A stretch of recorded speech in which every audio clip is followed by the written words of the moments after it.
बाबा केवढी गर्दी उसळली गजानन महाराजांच्या दर्शनाला, तरी सुद्धा कुठेही गोंधळ नाहीये. सगळं कसं शिस्तबद्ध चालू आहे नाही.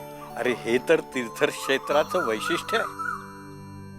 मला एक कळत नाही बाबा की आपले साधू संत, ज्ञानी पुरुष, थोर लोक नेहमी सांगतात की ईश्वर तुमच्या हृदयात आहे, त्याचं नामस्मरण करा. मग लोक इकडे तीर्थक्षेत्रावरती कशाला येतात? आपल्या घरी बसून नाही का ईश्वराचं नामस्मरण करू शकत? उगाच त्या तीर्थक्षेत्रावरती येऊन वेळेचा आणि पैशाचा अपव्यय आहे. म्हणजे आपण शेगावला तीर्थक्षेत्री आलो हे वेळेचा अपव्यय आणि पैशाचा अपव्यय करण्याकरता आलो असं म्हणायचंय का तुला? नाही बाबा, नॉट एक्झॅक्टली तसं नाही मला म्हणायचं. कसं असतं सुहास, आपण घरात बसून ईश्वराचं नामस्मरण करतोच, पण असं करत असताना आपण प्रत्येक क्षणी ईश्वराच्या सोबत असतोच असं नाही. ह्याला कारण आपल्या प्रापंचिक जबाबदाऱ्यांच्या जाणीवेमुळे बऱ्याचदा आपलं कॉन्सन्ट्रेशन ब्रेक होतं. मग आपण दिवसभरात काय केलं, काय करायचं राहून गेलं याचाच विचार आपल्या डोक्यात घोळत राहतात. हो, असं होतं खरं. हेच आपण घरापासून दूर तीर्थक्षेत्री आलो की कुठलेही विचार आपल्या मनात घोळत नाहीत. मग पोथीत वाचलेलं आपण त्या स्थानाचं महात्म्य, तत्कालीन संदर्भ ढुंढाळू लागतो. आपल्या श्रद्धास्थानाशी एकरूप होतो आणि मग तिथून घरी आल्यावर नामस्मरण करताना त्या पोथीतले संदर्भ आपल्या मनात तरळू लागतात. आता इथून घरी परतल्यावर तू दासगणू विरचित गजानन विजय ग्रंथ वाचून काढ. तो वाचताना तुला असं वाटेल की तू शेगावातच आहेस. त्या अध्यायात उल्लेख केलेल्या स्थानात तू प्रत्यक्षच आहेस असंच तुला वाटेल. अध्यायात उल्लेख केलेल्या व्यक्ती तू व्हिज्युअलाइज करू शकशील. म्हणून तीर्थक्षेत्री जायचं. हा बाबा, गजानन महाराज एवढे थोर संत होते तरी ते सुद्धा तीर्थयात्रा करायचे का?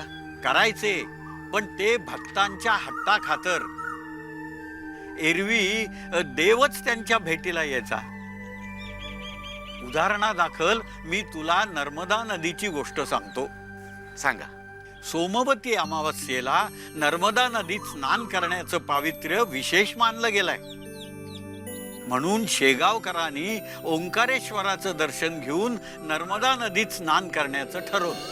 या सोमवती अमावस्येला ओंकारेश्वराच्या दर्शनाला जायचं म्हणत आहे. कोण कोण येणार आहे माझ्या बरोबर? मी चालतो की.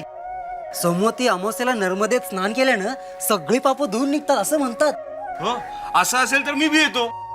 ठीक आहे, आपण सगळे जाऊया आणि आपण सोबत महाराजांनाही घेऊन जाऊया. महाराज येतील? का नाही येणार? महाराजांना तर देव बसल्या जागी दर्शन देतात, मग ते आपल्या बरोबर एवढ्या दूर कशाला येतील? आपण हट्ट धरला तर आपल्या हट्टापायी महाराज नक्की येतील. मी महाराजांशी बोलतो. चालेल चालेल चालेल. चला आपण महाराजांशी बोलतो. चला चला चला.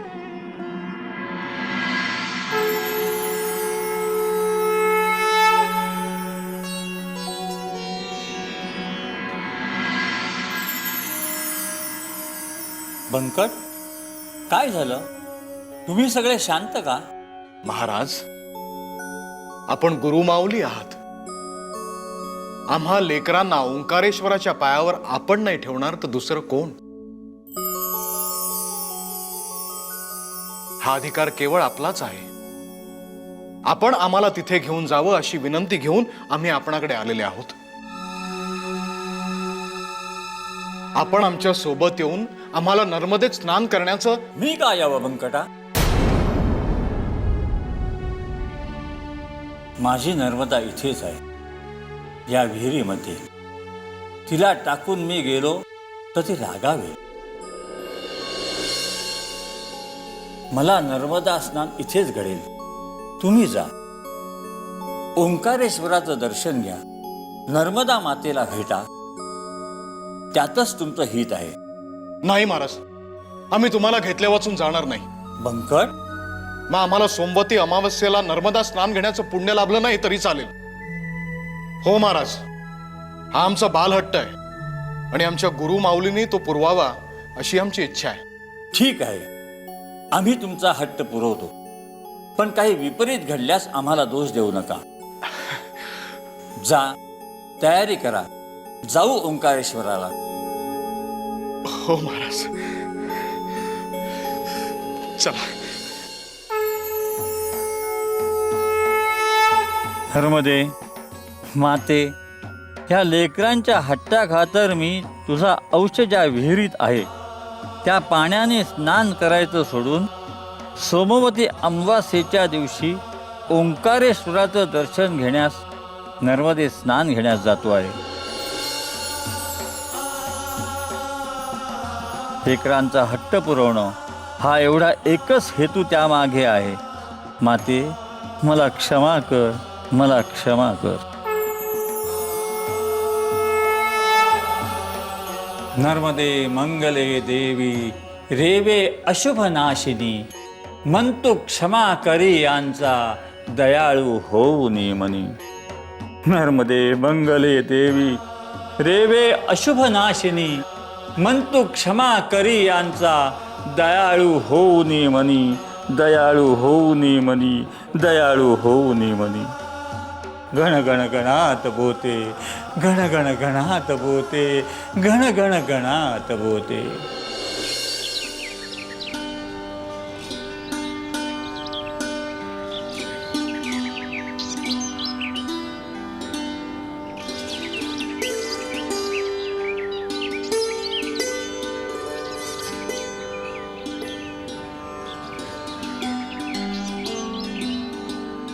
गण गण गणात बोते, गण गण गणात बोते, गण गण गणात बोते, गण गण गणात बोते.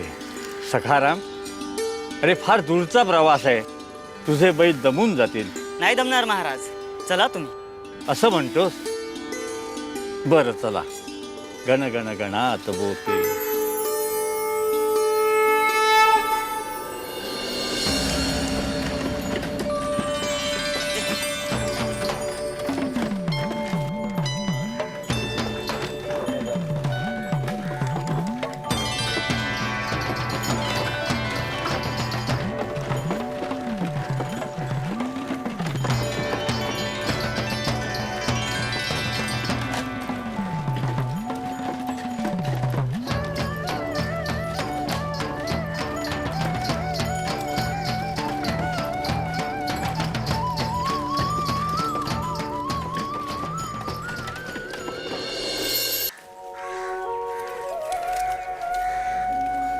गुरु माऊली, ओंकारेश्वराचं अगदी छान दर्शन झालं, नर्मदा स्नान झालं. तुमच्या सान्निध्यात आम्हाला हे सगळं करायला मिळालं, हे आमचं परम भाग्य. होय महाराज. ठीक आहे. बंकट, अरे आता परत शेगावला याची काय व्यवस्था आहे? महाराज, आपली बैलगाडी आहे ना. हा, ते दिसतं रे, पण गाडीचे बैल कुठे आहेत? महाराज, महाराज, महाराज. काय झालं सखाराम? अरे तुझ्या गाडीचे बैल कुठे आहेत? महाराज, बैल चरायला मोकळी सोडली. 2-3 पालख्या वाजत गाजत आल्या. शेकडो माणसं होती पालख्या संग. त्यात बैल बुजली, पळाली, कुठे गेली दिसत नाही महाराज. गण गण गणात होते. ठीक आहे, तुझे बुजरे बैल येईपर्यंत तू इथेच थांब. आता आपण माघारी कसं जायचं बंकट? तुमच्या हट्टापायी आम्ही इथवर आलो. महाराज, पुढे खेडीघाट स्टेशन आहे, आपण आगगाडीने जाऊया शेगावला. शेकडो माणसं पाहून आगगाडी बुजली म्हणजे? महाराज, आता माघारी कसं जायचं हे तुम्हीच सुचवा. खेडीघाटवरनं काहीतरी व्यवस्था होऊ शकेल. आम्ही कोण सुचवणार? आम्ही नको नको म्हणत असताना सुद्धा तुमच्या हट्टापायी आम्ही इथवर आलो. आता परत माघारी कसं जायचं हे तुम्हीच ठरवा. महाराज, गण गण गणात बोते, गण गण गणात बोते. महाराज, तिथे नदीवर नावेची व्यवस्था दिसते. नावेतून आपण खेडीघाटला जाऊ आणि मग तिथनं काही व्यवस्था होते का बघूया. ठीक आहे, तुम्ही म्हणाल तसं. चला. गण गण गणात बोते, गण गण गणात बोते, गण गण गणात बोते.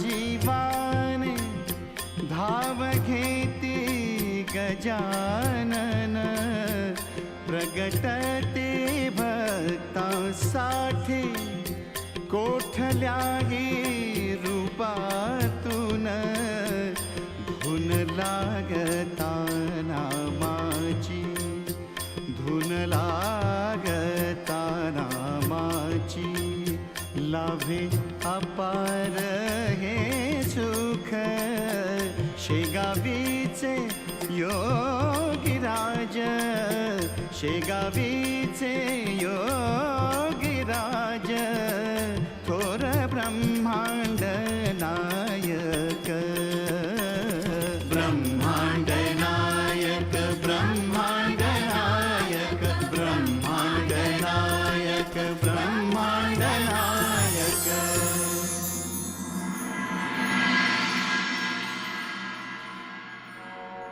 छान दर्शन झालं ओंकारेश्वराचं. काय त्यांचं रूप, आ हा हा हा. नर्मदेत स्नान करून माझं जीवन सफल झालं. गण गण गणात बोते, गण गण गणात बोते.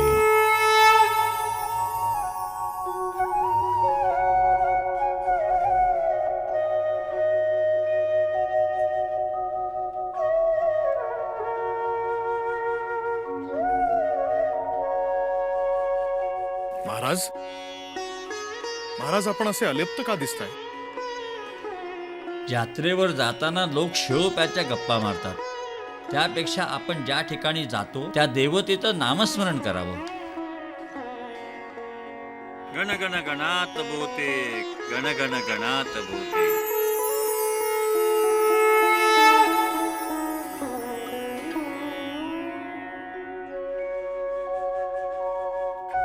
आपण महाराजांची इच्छा नसताना त्यांना दर्शनाला घेऊन आलो म्हणून रागवलेत का?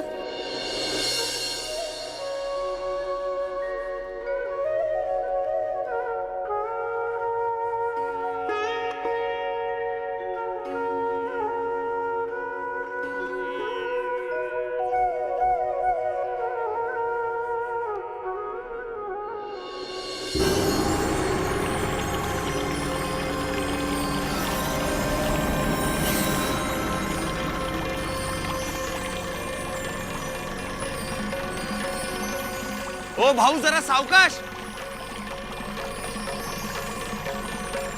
अरे देवा, नौकेत पाणी भरतंय, नौका बुडणार, नौका बुडणार.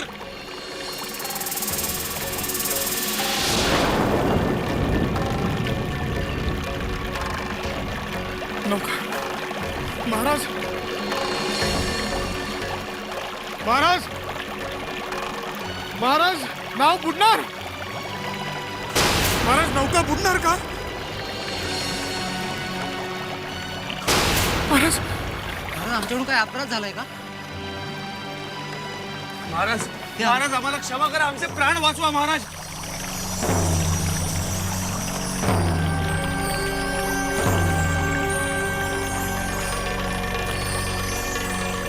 महाराज महाराज नाव बुडणार.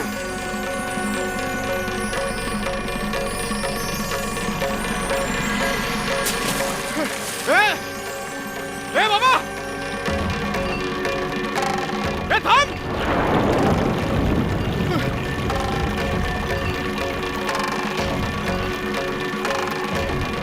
महाराज महाराज महाराज आपण ओंकारेश्वराच्या नर्मदा मातेच्या दर्शनाला आलो.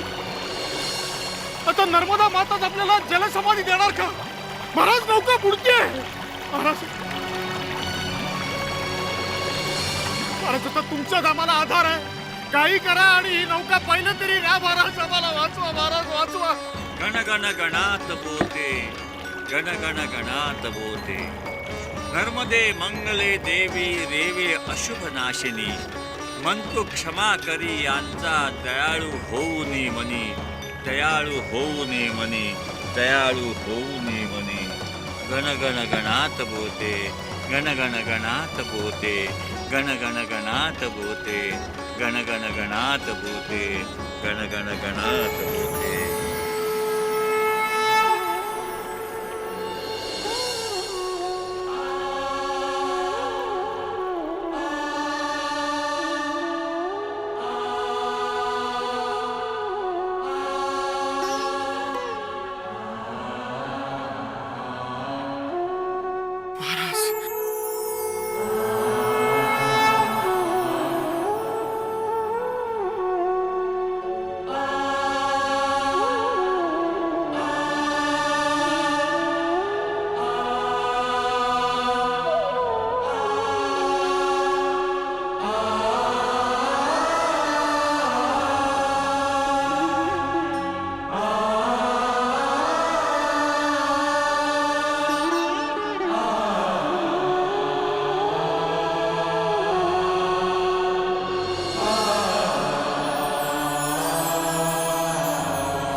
महाराज, मी ओंकार कोळ्याची कन्यका.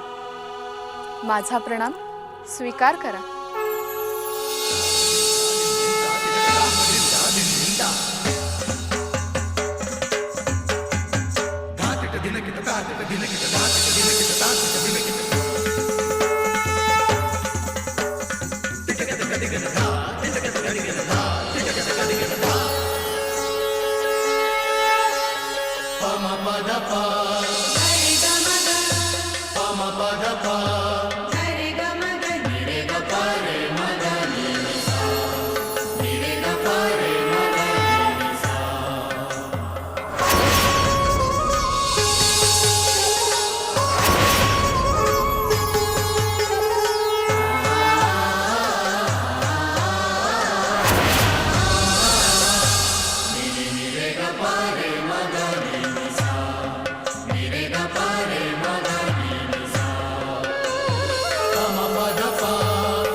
महाराज, या कोण होत्या? अरे वेड्या, ती प्रत्यक्ष नर्मदा माता. गण गण गणात बोते, गण गण गणात बोते.